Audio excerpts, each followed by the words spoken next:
తిరుపతి వెళ్ళినప్పుడు వెంకటేశ్వర స్వామిని మాత్రమే దర్శించుకొని వస్తున్నారా? అయితే మీరు ఒక ముఖ్యమైన విషయాన్ని మిస్ అవుతున్నారు.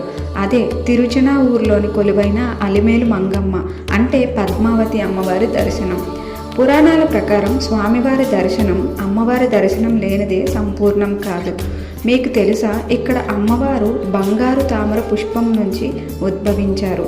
అందుకే ఈ గ్రామానికి అలిమేలు మంగాపురం అని పేరు వచ్చింది. మరో విశేషం ఏమిటంటే ఇక్కడ అమ్మవారు పద్మాసనంలో కూర్చొని 2 చేతులలో తామరలను పట్టుకొని ఉంటారు. అది శాంతికి మరియు ఐశ్వర్యానికి చిహ్నం. కార్తీక బ్రహ్మోత్సవాల్లో జరిగే పంచమి తీర్థం రోజు ఇక్కడ పద్మావతి సరోవరంలో స్నానం చేస్తే సకల పాపాలు తొలగుతాయని భక్తుల నమ్మకం. మరి మీరు ఎప్పుడైనా ఈ పవిత్ర క్షేత్రాన్ని దర్శించారా? అయితే కామెంట్ చేయండి. అలాగే వీడియో నచ్చితే ఒక లైక్ చేసి జై పద్మావతి అని కామెంట్స్లో తెలియజేయండి. అలాగే అమ్మవారు ఉద్భవించిన ఈ పుష్కరిణి అత్యంత పవిత్రమైన